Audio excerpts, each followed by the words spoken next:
All right, we had him on a couple of weeks ago, and the episode was such a success that we had to have Joey Helmer back on the Diamond Envy podcast. He was there on hand at Marita Hines Field in Norman, watching the domination that took place this past weekend. Joey, from a fan's perspective, you got to be happy with what OU was able to accomplish. But I want to start specifically in the circle with Hope Troutwine, with Nicole May, even Macy McAdoo. How happy was Patty Gasso with her three pitchers this weekend?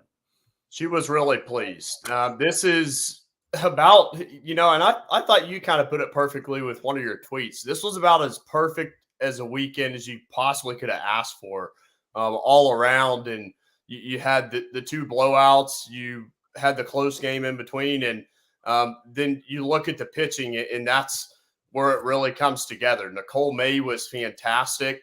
Hope Troutwine as well. She only gives up the 2-run homer and then bounces back and finishes off Texas A&M in that winner's bracket game before the championship yesterday.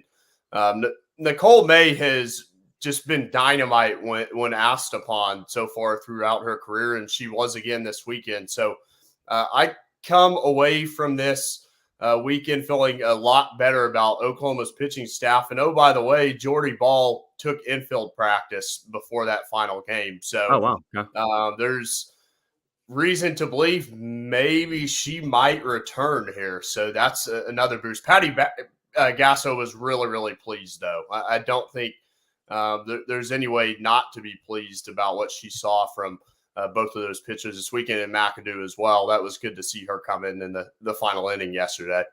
Is the feel for you that when they initially announced that it was maybe just a little bit more than arm soreness for Jordy Ball, I don't know, I guess I get the feeling that they've received good news here recently on that front. Do you get that feeling? And I don't know if you want to put a number on it or a percentage chance, but how confident are you that we are going to see Jordy Ball at some point this postseason? Yeah, I think about a week ago, if you had asked me, I was really nervous. I thought there was a chance that maybe she might be done, if not for sure done. The comments after the Big 12 tournament from Patty Gasso about getting doctors involved, and they just didn't really seem like there was any clarity on it. There didn't really seem like there was a timetable. And now she even used the word hopeful yesterday. When talking after the game, she said she's hopeful that Jordy Ball is going to return. And even before the regionals, she made a comment as well that I kind of was positive about, and saying that Jordy Ball was planning on coming back this year. So I don't know if it'll be in super regionals. It could be. We'll see. But if Oklahoma's to go to the World Series, I'm almost to the point now to where I'm surprised. I would be surprised if she doesn't come back. Yeah. Were you shocked at the number of upsets in the regional over the weekend? We knew that there was going to be somewhere, but this many, especially Bama and Florida State going down, maybe it didn't surprise you a whole lot, but I'm shocked here on Monday looking at what happened this weekend. Yeah, no, I'm stunned. I think Alabama was a team that a lot of people thought might get knocked out. People were really high on Stanford coming into this weekend, and I was just too stubborn. I'll admit I had Alabama figuring it out in advancing in this tournament. I had them in the World Series and actually in the Final Four. And so that for me, my justification on that, I was vindicated in some ways because Montana Fouts was absolutely unbelievable this weekend. She threw so many pitches and she just ran out of gas with that team. They just didn't have offensively what they needed to advance. So, I was still surprised that Alabama got knocked out. Florida State, though, the team that I had them in the national championship against. So did I. And so, I looked, and it's interesting every year with how the brackets flip. I had a hard time picking Arkansas. That's the other team right now I'm really, really high on. But I had a hard time picking them to beat Florida State after Oklahoma would beat them. Well, Florida State's not going to be there anymore. So right. That's interesting. Tennessee got knocked out. That's another team that I thought could potentially make some noise. Missouri had a strong finish. Arizona took care of them. Seems like all the pressure's off of them because We didn't know if they were even going to make the tournament. But yeah, there were some big time surprises this weekend without question. Yeah, I haven't watched a ton of UCF, to be honest with you, and everybody else outside of this weekend rallied to beat Michigan on Saturday. But looking at their schedule, they've played the who's who in the Southeast, man. Virginia Tech played them in a 3-game series, beat them once, lost 1-0 in that game one. I think they beat Georgia earlier in the year. So they've played really tough competition outside of their conference. How much do you know about UCF coming into this week, and what's one area where maybe they could give OU a lot of trouble? Their pitching's really good. They have a staff and an ace, and so this could certainly be a challenge for Oklahoma this weekend. I think, like you said, UCF is absolutely battle tested. They beat Texas as well earlier in the year, another team that's in super regional. So they have not shied away from competition. They will not be afraid of stepping on that field at Marita Hines Field and playing Oklahoma this weekend. So this is going to be a true challenge. I think we looked at regionals and didn't really see any way that any of these teams were going to challenge Oklahoma. But this could be – I'm not saying this is going to be a 3-game series. It might not. But Oklahoma is going to have to earn their keep this weekend against UCF. Hard to complain or find any complaints at all about the offense after this past weekend. You had the biggest postseason win in NCAA tournament history yesterday, 20-0. You took care of Prairie View A&M in game one. But how, I guess, was Patty okay with the way that her offense performed Saturday in that close win against Texas A&M? Just what did you feel were her overall thoughts offensively coming out this weekend? Yeah. After the Saturday game, she was frustrated with how many runners they left on base in that game, kind of their approach. And it's clear that they fixed something. They tweaked something between Saturday and Sunday because they came out absolutely on fire. They scored 9 runs in that first inning of that game. And it's just throughout the lineup, every hitter seemed to be their approach at the plate was great. And so she could not have been more pleased. And really, frankly, when you look over this last little stretch of the season, I kind of have to throw the Prairie View game out there as a little bit of an anomaly. It was a team that was overmatched. So taking that game out of the equation, it's been a while since we've seen Oklahoma explode offensively and look as good as they looked in that championship game against Texas A&M. So really, it's exactly what the doctor ordered.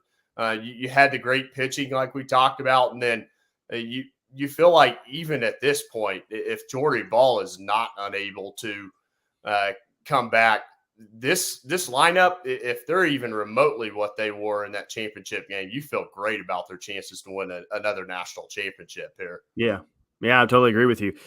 You and I had OU Florida State in the championship series. I felt really good about that when the postseason started. It's okay. They're really good in the circle. We know what they have in the lineup. That's going to be a rematch from last year, which made me a little bit nervous for OU's sake to have that rematch again. But that's obviously not going to happen. But now you look to the other side of the bracket, and Virginia Tech's there, Oklahoma State is there, Arizona traditional powers there, and Florida is too. Is there a possibility that we could have a Bedlam championship series? We got a long way to go. I mean, both teams got to take care of business, but it looks more likely now than it did a week ago, I feel like. Definitely does. It absolutely does. And I'll tell you what, that super regional has the potential to produce a national championship contender. Clemson, guys, we cannot sleep on Clemson. Valerie Cagle is really, really good in the circle. I'm not sure how many people have checked out my predictions, but I have Clemson winning that series. Okay. The winner of that series, Tyler, yes, we could get Bedlam. Again, the format of the tournament, and there was some discussion beforehand that they were going to have the 2 brackets and not flip one of the teams. Well, that's actually not the case. So you still have the winner's bracket team, the loser of that game flipping over to the other bracket. So it kind of makes it complex in terms of who you want to pick to that championship, because say you like a team like Arkansas, like I do, well, if Oklahoma State is sitting there waiting for them and they need to beat twice, it's really hard to project them to beat a team twice like that. So we'll see what all happens. Obviously, if you're looking for teams going undefeated, Oklahoma and Arkansas, and then, like you said, Oklahoma State, they have to be considered among those contenders now, along with Virginia Tech. You and I talk enough about this OU team to where I know we're in lockstep with, we think they're the best team in the country. Both picked them to win the national championship before the year started, before the postseason started, all that. But outside of this current Jordy Ball situation, is there anything, and there may be nothing, but is there anything at all right now with this team moving to a super regional where you say, I still think they're the best team in the country, but I'd like to see this particular area be a little bit better? Gosh, coming out of last weekend, I'm not really sure that there is. I come back to if Oklahoma, if something's going to happen to where they're not going to win the national championship, maybe the pitching doesn't hold up. I think this is the best defensive team in the country. I just really do. But early on in the season, they were shaky in some way. They kind of self-induced, throwing the ball all over the place a little bit. So if that somehow happens, I mean, that could be a cause for concern, but we're nitpicking at possible things right now because Oklahoma is pretty clear, in my estimation, the favorite in this thing. And I look, and I think the committee right now, and it raised my eyebrows when they released the bracket. I thought Arkansas should have been on that 2-3 range. And now I feel almost like whoever wins that winner's bracket game, if it goes to that point, now Texas could mess everything up for me this weekend with Arkansas. But if it comes to Oklahoma and Arkansas, to me, the winner of that game is just going to have a tremendous leg up on this entire thing here. Yeah. Lindsey Elam got a lot of playing time this weekend. She looked great, hit the ball extremely well. Just like an update. Do you have an update on Kinsey Hansen and her situation moving forward? Yes. So she tweaked her ankle. She should be okay, it sounds like. Patty Gasso said they really didn't want to use her this weekend. They felt like, in other words, they could win without Kinsey Hansen this weekend, without putting her in under a ton of stress. And she did have the one pinch hit appearance, and it was pretty evident that she was limping on her way back to the dugout. So, that's what's going on with her. It doesn't sound like it's anything really serious, but just precautionary. They were holding her out, and I would expect she will be in the lineup here for Super Regionals. Last question, and when your bracket goes to trash in the NCAA basketball tournament, you get like that second chance bracket for the Sweet 16. So this is you and I's second chance bracket here. With the remaining 16 teams in the field, who would you reselect as your championship series? Yeah, so I still have Oklahoma, and I'm gonna take my chance here now. I was just too afraid to do it. I thought it was a little bit too bold to say Arkansas would beat Florida State twice, but I'm going to go with Oklahoma and Arkansas. Wow, I think the loser of that game is going to come through. And maybe my best chance is if Arkansas beats Oklahoma, and Oklahoma is the team that comes through the loser's bracket. But I think the loser of that game is going to come through. And I'll say this. I have to stick to my guns in some regard. I had Florida beating Virginia Tech in Super Regionals. And so I'm going to go ahead and stick with saying Virginia Tech's not going to be there. And so we'll see how that all kind of turns out. But I'm going to go with the Sooners and the Hogs here. And that's the one team, too, to where we're going to hear it in Oklahoma City. Of course, if OU takes care of UCF and it's there, it's, OU has this unfair home field advantage that no one else has. That obviously wouldn't be the case if we have a Bedlam championship series. But Arkansas is the other team outside Oklahoma State.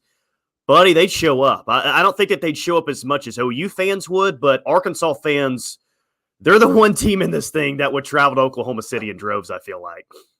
Yeah, I think if people have been paying attention to Arkansas softball, Bogle Park has been just lit this year, and it will be that. Man, you think of there are some really intriguing super regionals, but those are two programs that don't really like each other, dating Yeah. back to the Southwest Conference days. So that place is going to be absolutely lit up this weekend, and Arkansas. That's not very. You look and those are kind of the teams that could really have a ton of fan support, local teams, if you will. So, yeah, it should be really interesting here. It really, it's going to be a great weekend of softball without question. He's Joey Helmer, OUinsider.com. He's got a ton of great stuff going up every day on OUinsider.com covering this OU softball team. Follow him on Twitter as well, at Joey Helmer 247. But love having you as a guest, man, and I'm sure that we're going to talk to you a couple more times as we get down the stretch here of the season. Thanks again, dude. Sounds good. Enjoy it.